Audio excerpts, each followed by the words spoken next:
आगामी चारधाम यात्रा को सुगम और सुरक्षित बनाने के लिए पुलिस प्रशासन ने व्यापक तैयारियां पूरी कर ली हैं। इस वर्ष यात्रा का आगाज 19 अप्रैल से गंगोत्री यमुनोत्री धाम के कपाट खुलने के साथ होगा, जबकि 22 अप्रैल को केदारनाथ, 23 अप्रैल को बद्रीनाथ धाम के कपाट खुलने के बाद यात्रा पूरी तरह संचालित हो जाएगी। टेहरी जनपद इस यात्रा का एक महत्वपूर्ण मार्ग माना जाता है, जहां से बड़ी संख्या में श्रद्धालु गुजरते हैं।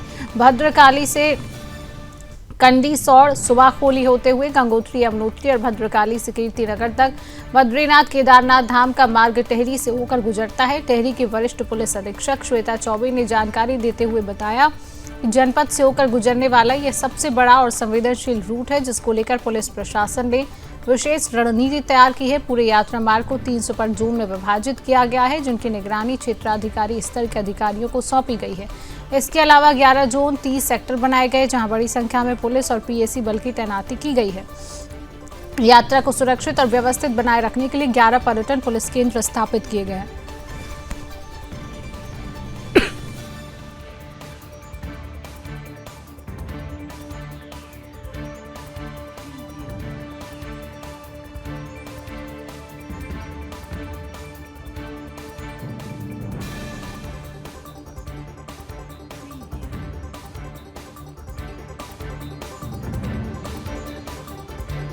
सबसे जो बड़ा रूट सर्किट चारधाम यात्रा का है वो इसी जनपद से होकर गुजरता है।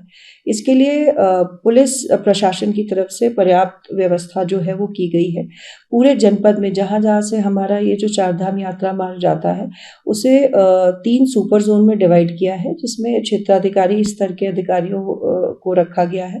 उसके अतिरिक्त 11 जो है वो जोन्स बनाए गए हैं और 30 सेक्टर्स बनाए गए हैं और इन सभी सेक्टर्स में पर्याप्त मात्रा में पुलिस व पीएसी की तैनाती की गई है।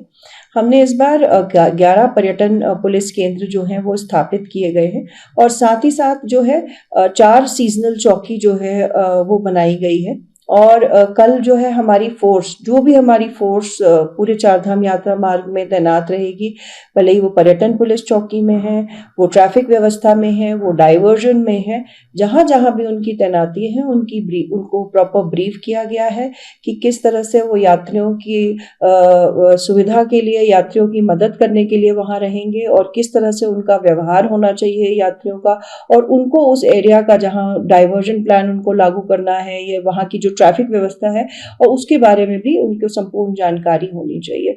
और उसके अतिरिक्त उनको जो है एक प्रॉपर फर्स्ट एड की भी ट्रेनिंग दी गई कि अगर कोई इस तरह की स्थिति आती है आपातकालीन, तो किस तरह से यात्रियों को एक फर्स्ट एड या सीपीआर दिया जा सकता है, उसके लिए भी हमने उनको ट्रेन किया।